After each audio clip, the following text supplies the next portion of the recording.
يسر المولى سبحانه وتعالى لكم هذا الختم المبارك لكتاب عظيم شانه ضخيم في التشريع الإسلامي، لأن التشريع يؤخذ من كلام الله ومن كلام النبي صلى الله عليه وسلم، أي من سنته صلى الله عليه وعلى آله وصحبه وسلم. وسنة النبي صلى الله عليه وسلم هي أقواله وأفعاله وتقريراته وأوصافه الخلقية والخلقية. وهذا الإمام أبو داود رضي الله تعالى عنه سليمان بن الأشعث السجستاني الأزدي صاحب السنن رحمه الله تعالى، كتابه جد فخيم وكتابه عظيم، أثنى العلماء عليه ثناء كبيرا، وقد وضع فيه الصحيح وما يقارنه والضعيف وما يمكن أن يكون لأهل العلم فيه نظر، وقد انتخبه من 500 حديث، من 500,000 حديث، أي من نصف مليون حديث. انتخب هذا الكتاب وكان 4,800، وبحمد الله سبحانه وتعالى يسر الله لكم قراءة هذا الكتاب المبارك. ويقولون أن من كان في بيته سنن أبي داود فكأنما فيه نبي ينطق، لأنه اشتمل على كثير من الأحكام، وبوضه رحمه الله تعالى على أبواب الفقه. وهذا الكتاب منتفع به لأن صاحبه صاحب مقام عظيم، يكفي أنه من شيوخ الترمذي ومن شيوخ النسائي وقد رووا عنه، ومن شيوخ الذين رووا عنه أبو عوانة وغيره رحمه الله تعالى. وختم كتابه بهذه الأبواب التي سمعتموها وبنيت عليكم، ولا بأس أن أعقب عليها بما يمكن أن يكون فقها لهذه الأحاديث التي سردها رحمه الله تعالى. تكلم عن قتل الحيات، الحية المعروفة التي تؤذي الناس، وقد سئل صلى الله عليه وسلم عنها فقال: ما سألناهن بعد أن حرمناهن. ويروى أن الحية كانت قد دخلت الجنة وفي بطنها الشيطان وإبليس، فوسوس إبليس لأبينا آدم بما أخرجه من الجنة، فأمر النبي صلى الله عليه وسلم بقتلها، وأنها منذ ذلك الحين ما سالمناهن أي المسلمون لأنهن عدوات، فكما أن الشيطان عدو هن عدوات، والله يقول إن الشيطان لكم عدو. وإذا كان قد ذكر الله أن الشيطان عدو أمر سبحانه وتعالى أن يتخذه الناس عدوا. والحية التي دخل فيها وبواسطتها إلى الجنة ووسوس لآدم فيها عدوها، النبي صلى الله عليه وسلم يقول: ما سالناهن بعد أن حرمناهن، ومن ترك شيئا منهن خيفة فليس منا. يعني إذا رضيت الحية ولم تقتلها فأنت لست على سنة رسول الله، لأن سنة رسول الله أن تقتلها.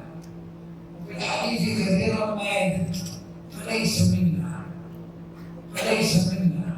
هل معنى هذا أنه ليس من المسلمين؟ لا، ولكنه ليس على سنة النبي محمد صلى الله عليه وسلم. واتقنا صلى الله عليه وسلم بعض الحيات ومنهن سواكن البيوت، والجن قد يتلبسون شيئا من هذه الحيات، كما سمعنا في حديث الصحابي الذي قتل تلك الحية وكان عليه قريبا من الزواج فمات حين ماتت الحية لأنها كانت متلبس بها شيطان كثير من الجن. استثناه النبي صلى الله عليه وسلم وقال ذكرها بالعهد الذي كان قد عهدت عليه من قبل نوح، وعذرها بالعهد الذي كان من قبل سيدنا سليمان، فإن عادت فاقتلها. هذا أمر النبي صلى الله عليه وسلم. هذا ما يتعلق بالحيات. وكذلك البزر، إذا وجد البزر في البيت فينبغي أن يقتل، وقتله رتب النبي صلى الله عليه وسلم في الضربة الأولى وفي الضربة الحسنة الثانية حسنات متفاوتات. أيضا الذر، هل يقتل الذر؟ هل يحرم الذر؟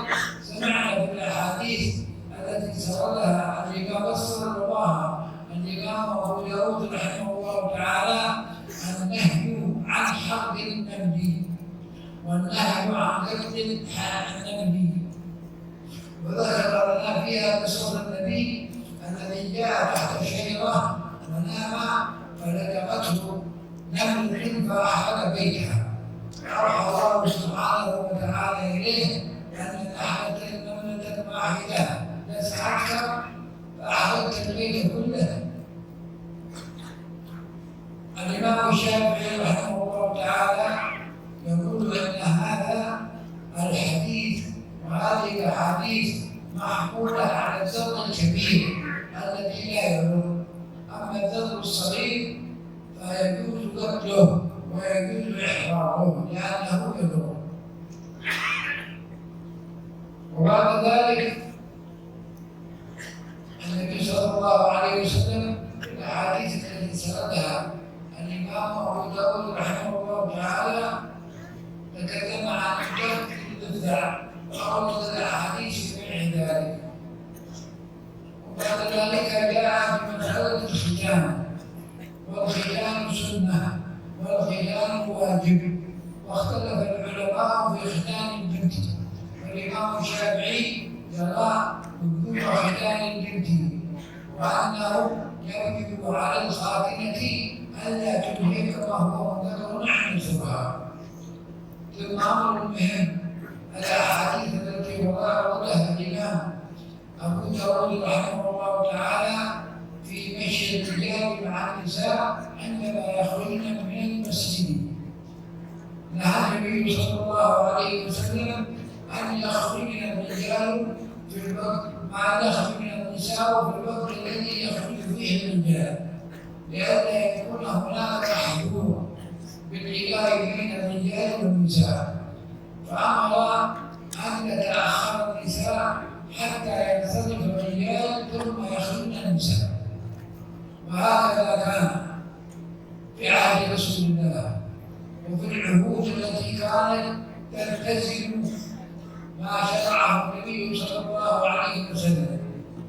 والمرأة لا يجوز لها أن تختلط بالرجال الأجانب فضلا عن أن تخلو بهم، لا يجوز الخلوة بين الرجل والمرأة.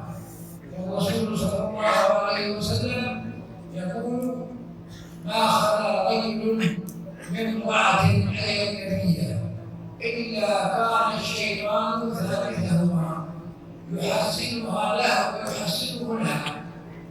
وانظروا إلى كلام رسول الله صلى الله عليه وسلم، قوله يحسنه، التحسين ليس حسنا ولكن الشيء يكون قبيحا، ولكن الشيطان يحسن شيئا قبيحا حتى يوقعهما في الهلكة.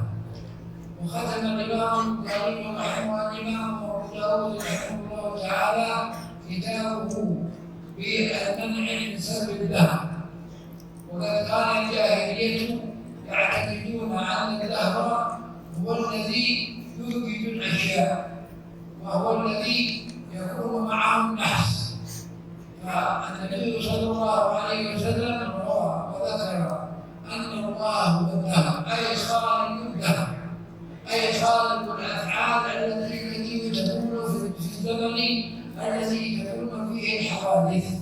فسبب الدهر هو سبب لخالق الدهر، فلا يجوز ذلك. رحم الله الإمام داود رضي الله تعالى عنه وعنك ورحمة وعافية الذي أجاد في كتابه العظيم السنن التي اعتنى بها الأمة وشرحها العلماء رحمهم الله تعالى وبينوا فوائدها وأوضحوا ما كان مجملا فيها ووصلوه تفصيلا عظيما فجزاهم الله خير الجزاء. وأنتم في هذا المعهد المبارك، المعهد الذي أكرم الله الدائمين عليه بكرامات عظيمة بكرامات جسيمة. رضعتم كم من هذه الكتب التي ينتفع بها طلاب العلم وترسم لهم معالم الطريق وتوضح لهم ما في هذا الطريق من أشياء ينبغي أن يفهموها وأن يعلموها، وهناك أشياء ينبغي أن يحذروها وأن يتفهموا لها. فدونكم دروس العلم ودونكم هذه الكتب العلمية التي اختارها هؤلاء المشايخ القائمون على هذا المعهد العظيم، المعهد المبارك الذي أصبح هذا المعهد معلم عظيما من معالم هذه الجزيرة المباركة، جزيرة بنورة. وجزيرة بنورة فيها المحاسن محصورة وهي بالخير مذكورة، ونرجو الله سبحانه وتعالى أن يديم عليكم هذه النعمة وأن يبارك لكم في هذه النعمة وأن يعمر بلادكم بالخيرات ويعمرها بالمسرات ويعمرها بالأبناء والبنات والرجال والنساء الصالحات. ونسأل الله أن يبارك في أولادكم وأن يبارك في بناتكم وأن يبارك في بنيكم وأن يبارك في آبائكم وأمهاتكم وأن يعمر بيوتكم بالخيرات، يعمرها بالصلاة، يعمرها بالقراءة، يعمرها بالذكر، يعمرها بالرزق الحلال الواسع، يعمرها بالألفة والمحبة بين أهلها، وأن يكرمكم الله بأن تكونوا قدوة لغيركم في هذا المجال وفي هذا الحال، أنه على ما يشاء قدير والإجابة جديد. وبهذه المناسبة كما طلب المشايخ أن أذكر رواية سنن أبي داود فأتوب عليكم وأعرضه عليكم إن شاء الله تعالى.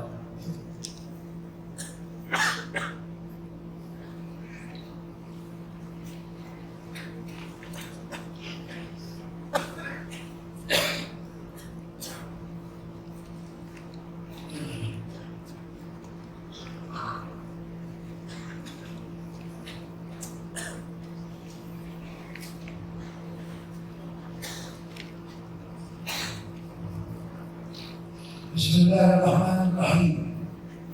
الحمد لله الذي جعل الإسناد موصلا إلى المعروف من حديث سيدنا الرسول صلى الله وسلم عليه وعلى آله الفحول وأصحابه العلوم، ما روي الحديث بالعلو والنزول. وبعد، فإني والحمد لله أروي سنن الإمام أبي داود سليمان بن الأشعث الأزدي السيستاني قراءة تلاويها وإجازة تلاويها عن الشيخ عبد القادر كرامة الله البخاري في بيته ببلدة باب الحجاز، وعن الشيخ تقي الدين الندوي بداره ببلدة العين في العمارات العربية، وأرويه إجازة عن السيدين أحمد ومحمد الحبشي وهو يرويانها عن أبيهما السيد أبي بكر الحبشي المكي، وهو يرويها قراءة تلاويها وإجازة بباقيها أو بجميعها عن الشيخ عبد الله قاضي الهندي المكي، وعن السيد عبد الحي بن كبير الكتاني، وعن الشيخ عمر حمدان المحرسي، وهم يروونها بأسانيدهم عن الشيخ صالح الفلاني، عن الشيخ عن الشيخ محمد بن سنة، ويروونها عن ابن سليمية بن سنة، عن أحمد، عن يحيى ابن المكرم الطبري،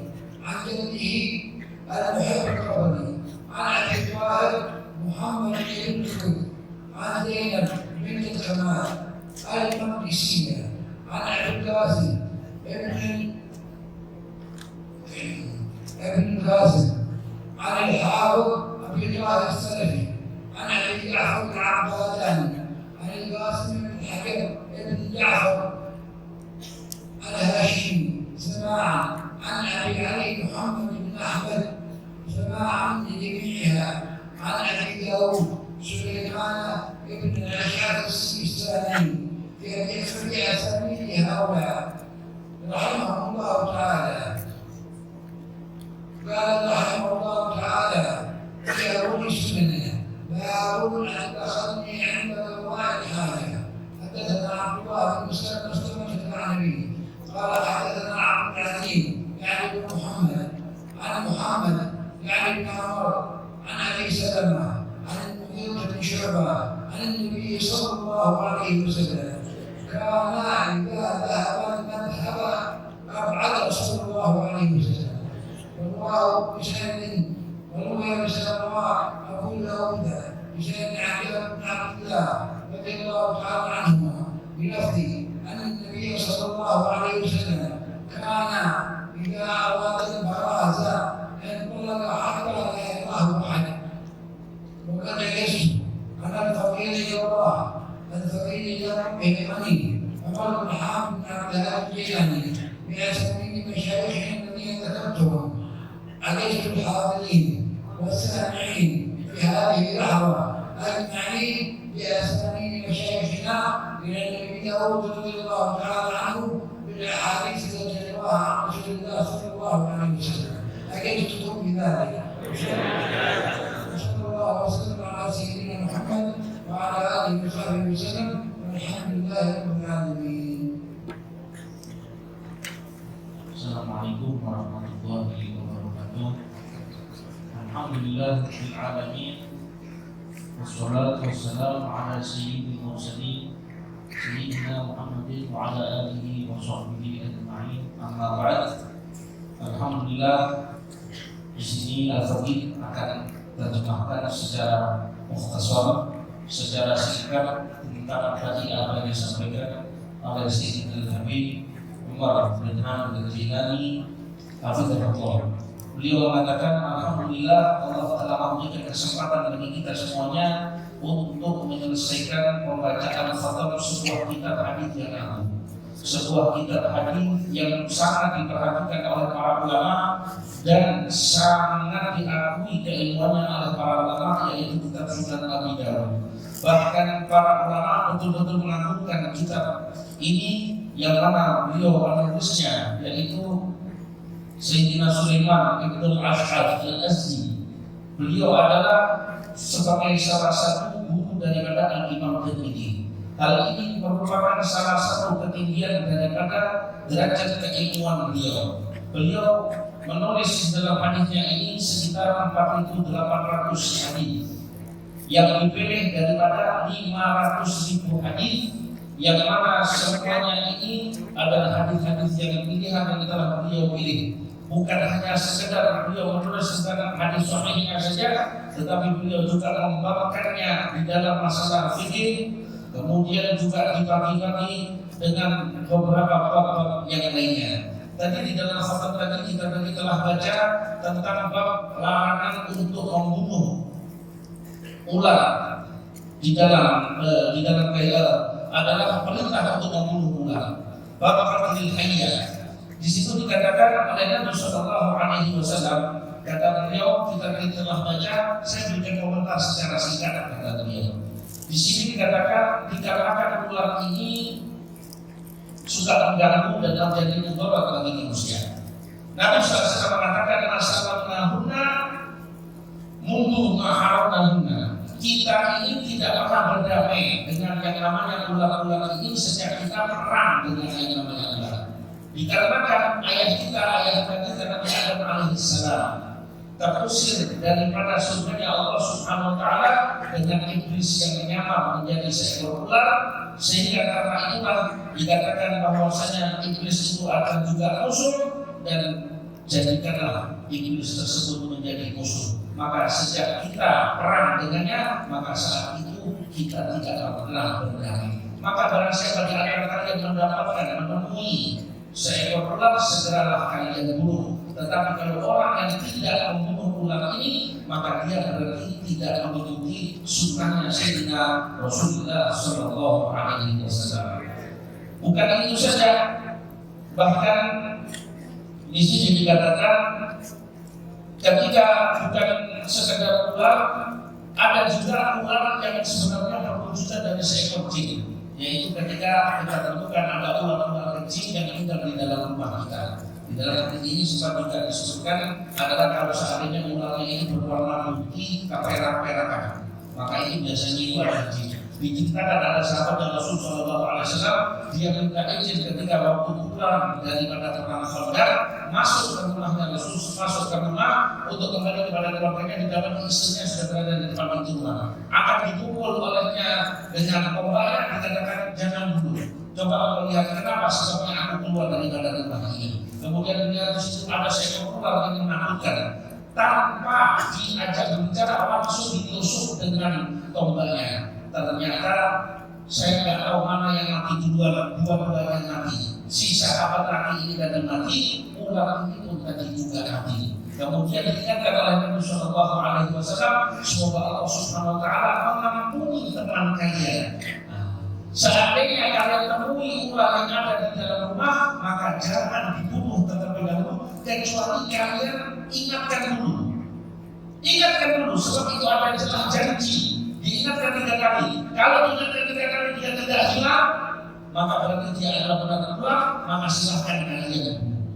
Kenapa? Sebab sudah ditarik janji. Ingatkan dengan janjinya dari zaman Nabi Nuh atau zaman Nabi Sulaiman alaihissalam, yaitu janji di mana agar mereka ini jangan sampai membunuh yang namanya manusia. Kemudian nanti kita telah membaca fadilah bagaimana membunuh cicak 1 pukulan 100, kalau terbunuh di pukulan pertama kita dapat 100 pahala. Kalau terbunuh di pukulan berikutnya maka akan menjadi 80 sampai 70 berbeda-beda pahala yang didapatkan. Dan juga ada larangan kita ini untuk membakar rumah daripada semut atau membakar daripada serangga, kecuali kalau serangga yang mengganggu. Disebutkan ada cerita daripada seorang nabi dan anbiya yang mana dia tergigit oleh seekor semut, kemudian dia perintahkan untuk membakar semua sarang semut ini. Akhirnya ditegur keras oleh Allah Subhanahu Wa Taala, apakah gara-gara satu semut saja engkau akan membakar seluruh rumahnya? Dalam hal ini Al-Imam Syafi'i beliau mengomentari, kalau seandainya semutnya ini tadi tidak mengganggu maka jangan dibunuh. Tapi kalau yang kecil kemudian dia itu mengganggu dan menyakiti, maka boleh untuk membunuhnya. Kemudian juga kita tadi membahas, kita telah membaca tentang larangan membunuh yang namanya katak. Dan bukan itu saja, sudah masalah katak dan sudah dilarang untuk membunuh, dan kemudian juga beralih pada tentang khitan. Khitan ini menurut Imam Syafi'i, kalau bagi seorang perempuan adalah hukumnya adalah wajib, tapi di dalam mazhab yang lain ada yang mengatakan adalah hukumnya adalah sunnah. Dan tentunya kita juga harus tahu bahwasanya ini adalah bagian daripada syariat Sayyidina Rasulullah Shallallahu Alaihi Wasallam. Dan juga setelahnya dibahas tentang larangan seorang kaum lelaki berjalan bersamaan keluar dari masjid bersama kaum wanita. Ketika Rasulullah SAW melihat pemandangan ini, beliau mengatakan, mundur dulu kalian wahai kaum wanita. Kalian tidak boleh menguasai jalanan ini. Kalau memang perlu jalan, maka hendaknya kalian jalan secara pinggir, ya, mendekat daripada tembok. Dan ini menunjukkan dalam hadis ini bagaimana para sahabat, para sahabat-sahabat Rasulullah SAW daripada kaum wanita, sahabat-sahabat Rasul betul-betul memegang dakwah Nabi Shallallahu Alaihi Wasallam, betul-betul memegang daripada amanat Nabi Shallallahu Alaihi Wasallam. Kenapa? Karena dikhawatirkan akan terjadi mara bahaya, hal-hal yang bisa mengundang fitnah, hal-hal yang bisa mengundang dosa. Sebab dikatakan oleh Nabi Shallallahu Alaihi Wasallam, bila seorang wanita berjalan dengan seorang laki sendirian, maka yang ketiganya itu adalah setan. Setan tugasnya itu adalah apa? Memperindah wanita ini tadi. Begitu juga artinya akan memberikan jebakan bagi keduanya sampai keduanya akan menjadi celaka terjerumus dari kepada yang namanya maksiat kepada Allah Subhanahu Wa Taala. Karena itulah kita hendaknya betul-betul mengetahui bahwasanya kemudian di akhir larangan untuk Jangan kita dilarang untuk mengejek masa atau mengejek waktu. Kenapa? Sebab orang zaman dulu biasanya mengejek waktu. Wah, ini zamannya naas. Wah, ini zamannya gak benar. Wah, ini waktunya sial. Ada angka-angka tertentu atau bulan-bulan tertentu dianggap sial. Sebab mereka berkeyakinan bahwasanya yang bikin sial itu adalah waktunya. Padahal sebenarnya yang memiliki takdir daripada ini semuanya adalah Allah Subhanahu wa Ta'ala. Dikatakan Anda, saya ini adalah pencipta daripada masa, kata Allah Subhanahu wa Ta'ala. Bila si hamba anak Adam ini tadi mengatai daripada masa, maka berarti sama saja mengatai saya.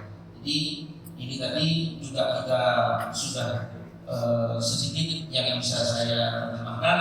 Dan juga alhamdulillah di dalam doa ini hendaknya dibacakan ajaran-ajaran Nabi Sallallahu Alaihi Wasallam, hadis-hadisnya Rasulullah SAW yang merupakan ucapan, perbuatan atau keputusan daripada Nabi Sallallahu Alaihi Wasallam. Dan juga hendaknya terus semoga doa ini menjadi semakin berkah oleh Allah Subhanahu Wa Taala dan diberikan perkembangan ilmunya. Dan apalagi di dalam khatam Sunan Abu Dawud ini sangatlah dipuji oleh para ulama, sebab banyak para ulama yang mensyarahkan kitab Abu Dawud. Sampai di sini dikatakan barang siapa orang yang di rumahnya itu punya kitab Sunan Abu Dawud, maka seolah-olah di situ ada Nabi yang berbicara Sallallahu Alaihi Wasallam. Maka hal ini adalah menunjukkan sebuah keagungan daripada salah seorang ulama hadis yang Sayyidina Rasul Sallallahu Alaihi Wasallam. Kiranya ini yang dapat kita pahami. Semoga Allah Subhanahu Wa Taala memberkahi dan semoga kita dijaga oleh Allah Subhanahu Wa Taala dan manfaat daripada